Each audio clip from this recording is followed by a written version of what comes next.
ഞാൻ മലയാളത്തിൽ സംസാരിക്കൊണ്ട് ഇവിടെ ഏതെങ്കിലും ഒരു ഇന്ത്യക്കാർക്ക് പ്രശ്നം ഉണ്ടെങ്കിൽ പറയും. ಇಲ್ಲ ಮಾತಾಡಲ್ಲ ನೀವ್ ಏನ್ ಮಾಡ್ತಾ ನೋಡಿ, ಬೆಂಗಳೂರಲ್ಲಿ ಪದೇ ಪದೇ ಬಾಲ ಬಿಚ್ಚುತ್ತಿದ್ದಾರೆ ಮಲಯಾಳಿಗಳು. ಕನ್ನಡ ಮಾತನಾಡು ಅಂದ್ರೆ ಅವಾಚ್ಯ ಶಬ್ದಗಳಿಂದ ನಿಂದನೆ ಮಾಡ್ತಿದ್ದಾರೆ. ಕನ್ನಡ ಮಾತಾಡಲ್ಲ ಅಂತ ಅಸಹ್ಯ ಸೂಚನೆ ಮೂಲಕ ಅಪಮಾನ ತೋರ್ತಿದ್ದಾರೆ. ನಾನು ಮಲಯಾಳಿ, ನಾನು ಮಲಯಾಳಂ ಭಾಷೆ ಬೇರೆ ಭಾಷೆ ಮಾತಾಡಲ್ಲ, ಏನ್ ಮಾಡ್ತೀಯಾ ಮಾಡ್ಕೋ ಅಂತ ಕನ್ನಡಿಗನಿಗೆ ಧಮಕಿ ಹಾಕಿರುವಂತದ್ದು. ಎಲೆಕ್ಟ್ರಾನಿಕ್ ಸಿಟಿ ವ್ಯಾಪ್ತಿಯಲ್ಲಿ ನೆಲೆಸಿರೋ ಕನ್ನಡಕ್ಕೆ ಅಪಮಾನ ಮಾಡಿದ ಮಲಯಾಳಿ. ಇವನಿಗೆ ಕನ್ನಡಿಗರು ಸರಿಯಾದ ಬುದ್ಧಿ ಕಲಿಸಿ ಅಂತ ಆಕ್ರೋಶ ವ್ಯಕ್ತಪಡಿಸಿದ ನೆಟ್ಟಿಗರು. ಸಾಮಾಜಿಕ ಜಾಲತಾಣದಲ್ಲಿ ಮಲಯಾಳಿ ವರ್ತನೆ ವೈರಲ್ ಆಗ್ತಾ ಇದೆ. ನೀನೇನ್ ಕನ್ನಡ ಮಾತಾಡಲ್ಲ ಕರ್ನಾಟಕದಲ್ಲಿ?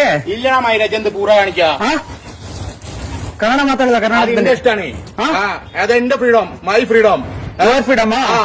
ಕನ್ನಡ ಮಾತಾಡಲ್ಲ ನೀನು? ಇಲ್ಲ ಮಾತಾಡಲ್ಲ. ನೀವೇನ್ ಮಾಡ್ತಾ ನೀವೇನ್ ಮಾಡ್ತಾ ಮಗ? ಕರ್ನಾಟಕದಲ್ಲಿ ಕನ್ನಡ ಮಾತಾಡಲ್ಲ ನೀನು? ಇಲ್ಲ ಏನ್ ಮಾಡ್ತಾ ನೀವು? ನೀ ಮಲಯಾಳ ಮಾತಾಡ್ತಾ ಮಲಯಾಳ ಮಾತಾಡಿ. ನೀ ಬಂದಿರೋ ಬೆಂಗಳೂರಿಗೆ? ಬೆಂಗಳೂರಿಗೆ ಅಂತ ನಾನೇನು ತುಳಿ ಹಚ್ಚಿರ ಬರ ತುಳ್ಳ ನೈನಾ ಏನೇನ ವಿಡಿಯೋ സൂപ്പർ ആയിട്ടു സൂപ്പർ ആയിട്ടു. മലയാളിയാ, ഞാൻ മലയാളത്തിൽ സംസാരിക്കൊണ്ട് ഇവിടെ ഏതെങ്കിലും ഒരു ഇന്ത്യക്കാർക്ക് പ്രശ്നം ഉണ്ടെങ്കിൽ പറയും.